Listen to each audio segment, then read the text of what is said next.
Hello दोस्तों, बहुत बहुत स्वागत, अभिनंदन एक बार फिर से RDX GS गुरु में। दोस्तों, हम आज से शुरू कर रहे हैं मध्यकालीन भारत, यानी मध्यकालीन भारत का इतिहास। उसमें पहला चैप्टर शुरू करेंगे क्या? भारत पर मुस्लिम आक्रमण। मतलब भारत पर जो मुस्लिमों का आक्रमण हुआ वो सबसे पहले किसने आक्रमण किया और कहाँ के लोगों ने आक्रमण किया, तो इस तरह से पढ़ेंगे। ठीक है, तो शुरू करते हैं मध्यकालीन भारतीय इतिहास। तो पहला क्वेश्चन है, हिंद यानी भारत की जनता के संदर्भ में हिंदू शब्द का सर्वप्रथम प्रयोग। हिंदू शब्द का सर्वप्रथम प्रयोग किसने किया था? तो ये किया था अरबों ने। अरबों ने सबसे पहले हिंदू शब्द का प्रयोग किया था। हिंदी इंडिया के लिए इंडिया शब्द यूनानियों ने बोला था और हिंदू शब्द का सर्वप्रथम प्रयोग अरबों ने किया था। डी ऑप्शन सही है। ठीक है, अगला, भारत पर पहला मुस्लिम आक्रमण कब हुआ? तो ये होता है 711 ईस्वी में। 711 ईस्वी में कौन करता है? मोहम्मद बिन कासिम। ये क्या है? मोहम्मद बिन कासिम 711 ईस्वी में उबैदुल्लाह के नेतृत्व में एक अभियान दल कहाँ भेजता है? इंडिया भेजता है। और इराक के हाकिम अल अज्जाज ने मोहम्मद बिन कासिम के नेतृत्व में अरबों को सिंध पर आक्रमण करने के लिए भेजा और उन्होंने 711 ईस्वी में सिंध पर विजय प्राप्त की, मतलब आक्रमण किया। और 712 में सिंध पर विजय प्राप्त की। किसने? मोहम्मद बिन कासिम ने 712 ईस्वी में सिंध पर विजय प्राप्त कर ली। अगर आक्रमण की पूछे तो मोहम्मद बिन कासिम का आक्रमण है 711 ईस्वी में और विजय प्राप्त कर दी सिंध पर विजय प्राप्त 712 ईस्वी में। और उस टाइम सिंध का राजा कौन था? चच का पुत्र दाहिर था, दाहिर। ठीक है, याद रखना। तो ये है सी ऑप्शन। चलो अगला, अगला देखते हैं। अगला क्वेश्चन है, भारत में प्रथम मुस्लिम आक्रमणकारी कौन था? तो कौन था? इनके हिसाब से, इस ऑप्शन के हिसाब से मोहम्मद बिन कासिम था, है ना।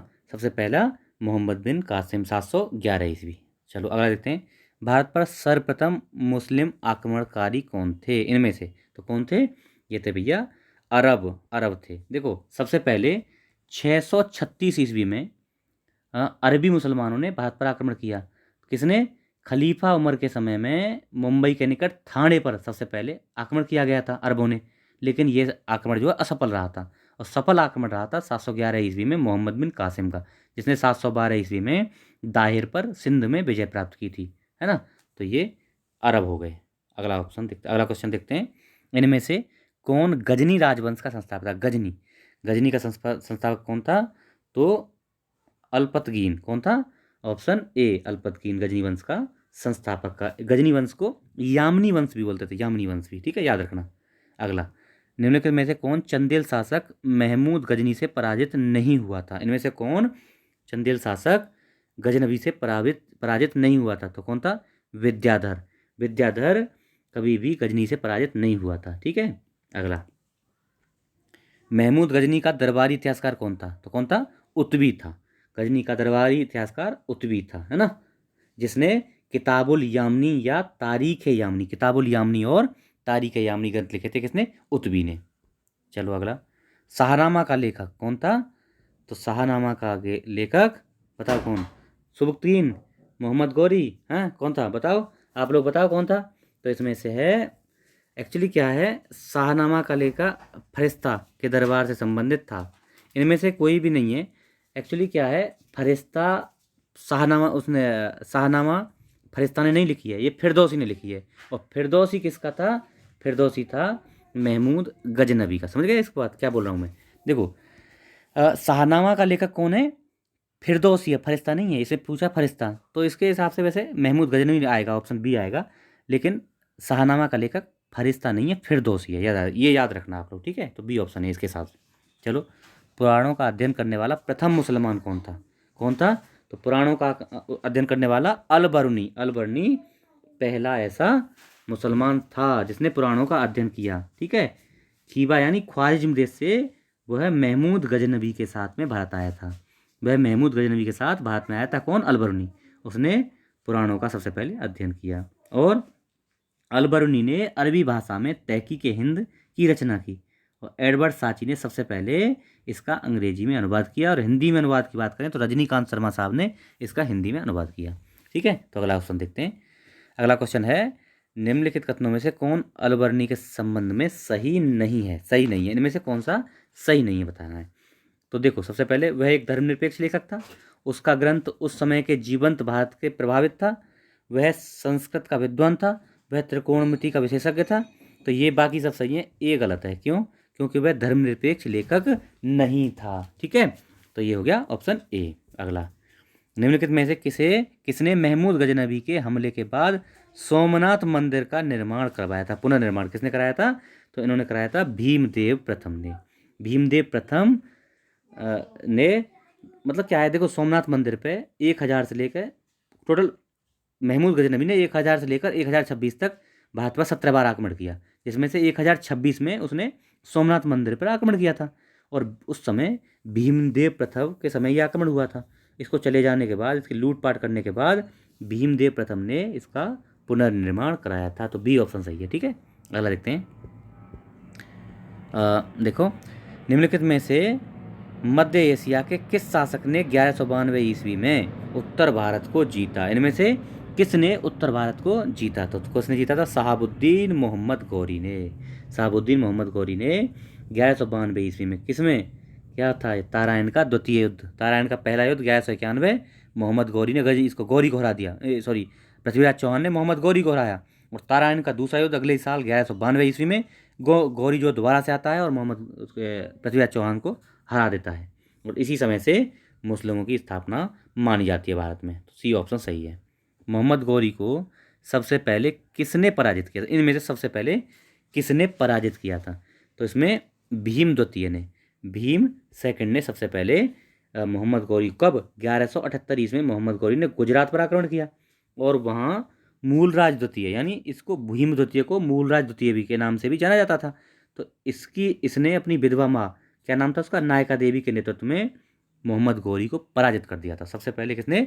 भीम द्वितीय या मूलराज द्वितीय ने मोहम्मद गौरी को पराजित किया था। कब? 1178 ईस्वी में। उसके बाद फिर 1191 और 92 में तारायन के 2 युद्ध होते हैं। ठीक है, याद रखना।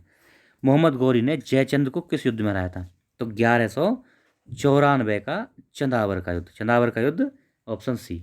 चंदावर का युद्ध में जयचंद को गौरी ने हराया था। देखो, 1178 में भीम द्वितीय मूलराज द्वितीय ने गौरी को हरा दिया, वापस चला गया। 1191 में तारायण का प्रथम युद्ध पृथ्वीराज चौहान ने हरा दिया। 1192 में तारायण का द्वितीय युद्ध पृथ्वीराज चौहान इससे हार गया मोहम्मद गौरी से।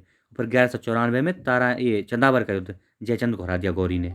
ठीक है, ये टाइमलाइन थोड़ा सेट कर लेना दिमाग में। अगला, युद्ध जिसमें भारत में मुस्लिम शक्ति की स्थापना की, मतलब किस युद्ध से भारत में मुस्लिम शक्ति की स्थापना? तो वही तारायन का द्वितीय युद्ध। कब? 1192 ईस्वी, जिसमें पृथ्वीराज चौहान को मोहम्मद गौरी ने हराया था। ठीक, इसी से मुस्लिम शक्ति की स्थापना मानी जाती है। अगला, निम्नलिखित नामों को कालानुक्रम व्यवस्थित करना है आपको। देखो, मतलब पहले कौन आया, बाद में कौन आया। देखो सबसे पहले चंगेज खां। चंगेज खां कब आया है? तो चंगेज खां आया भैया, ये तो बाद में आता है बहुत। चंगेज खां 1221 के करीब आता है, 1221। मोहम्मद गौरी कब आया? 1000 से 1026। तैमूर 1398। और महमूद गजनबी कब आया है? तो 711 में गजनबी ने आया ना। महमूद गौरी आया 1175 में पहली बार आया है ना। और गजनबी कब आया है? 1000 से 1026। तो सबसे पहले हो गया, देखो 1000 से 1026 ये हो गया पहला, है ना। तो सबसे पहला हो गया 2, और दूसरा हो गया कौन सा? दूसरा हो गया मोहम्मद गौरी। कब आया? 1000 से 1026 नहीं, ये 1175 में आया, तो दूसरे बार ये हो गया 2 पे। और तीसरा हो गया चंगेज खां, यानी 1। और फिर तैमूर लंग 1398 सबसे बाद में। तो बी ऑप्शन हो रहा है इस हिसाब से। ठीक है, तो ऑप्शन बी, यानी सबसे पहले महमूद गजनबी, फिर मोहम्मद गौरी, चंगेज खां और Taimur Lang. Option B is correct. अगला, किस मुस्लिम शासक के सिक्कों पर देवी लक्ष्मी की आकृति बनी है? मतलब ऐसा कौन सा शासक था जिसने देवी लक्ष्मी की आकृति बनाई? तो मोहम्मद गौरी। मोहम्मद गौरी कि एक साइड देवी लक्ष्मी और दूसरी साइड में उसने कलमा, अरबी में कलमा पढ़वाया था। ठीक है, कलमा गुदा हुआ था उसमें। तो ये था मोहम्मद गौरी। अगला, भारत में मोहम्मद गौरी ने किसको प्रथम अख्ता दिया था? तो किसको दिया था? कुतुबुद्दीन ऐबक को। कुतुबुद्दीन ऐबक वही जिसने गुलाम वंश की स्थापना की। और इससे अगला लेक्चर भी हमारा गुलाम वंश ही होगा, तो इसको पढ़ेंगे कुतुबुद्दीन ऐबक को। ठीक है, तो इसी को सर्वप्रथम कब? देखो 1192 से 1206 तक इसके अक्तादार के रूप में काम करता है। मोहम्मद गौरी के अक्तादार के रूप में कुतुबुद्दीन ऐबक काम करता है। और 1206 में जब मोहम्मद गौरी मर जाता है तो यह खुद सुल्तान बन जाता है और भारत में गुलाम वंश की स्थापना करता है। पढ़ेंगे आगे हम। ठीक है, तो ये बी ऑप्शन सही है। अगला, मोहम्मद गौरी के किस दास ने बंगाल पर विजय प्राप्त की थी? तो ये था बख्तियार खिलजी। बख्तियार खिलजी ने बंगाल और बंगाल और बिहार दोनों पर विजय प्राप्त की। कब? 1202 ईस्वी में। 1202 ईस्वी में। और इसने जो है वहाँ पे दो बहुत बड़े क्या थे, शिक्षा के केंद्र थे। कौन? एक तो आपको पता है दोनों बिहार वाले कौन कौन से हैं? अ, एक तो है नालंदा और दूसरा विक्रमशिला। नालंदा और विक्रमशिला दोनों को इसने नष्ट कर दिया था, इन्हीं ने, बख्तियार खिलजी ने। ये भी क्वेश्चन पूछा जाता है। ठीक है, तो सी ऑप्शन हो गया। अगला, नीचे दो कथन दिए, कारण बताना है आपको, है ना, तो समझना है, इसके उत्तर देना है इसके हिसाब से। तो भारत पर तुर्की आक्रमण सफल हुए, सही है। उत्तर भारत में राजनीतिक एकता नहीं थी, इसलिए सफल हुए, बिल्कुल सही है। ये ऑप्शन सही है, क्योंकि तुर्की आक्रमण उत्तर भारत पे राजनीतिक एकता न होने के कारण सफल हुए थे, और ये ऑप्शन सही है। ठीक है, भारत में आपस में ही लोग मर कट रहे थे, इसलिए एकता नहीं थी, इसलिए ये तुर्की आक्रमण उस टाइम पे सफल होते हैं। तो ठीक है, ये हमारा पहला लेक्चर था। अभी जो है कल पढ़ेंगे गुलाम वंश। गुलाम वंश में कुतुबुद्दीन ऐबक उसका संस्थापक होता है, वहाँ से शुरुआत होगी। ठीक है, आप लोग इसको, अगर चैनल पर नए हैं ना, तो इसको पक्का से पक्का आप सब्सक्राइब कर लीजिए, बेल का आइकन दबा लीजिए, तैयार हो जाइए।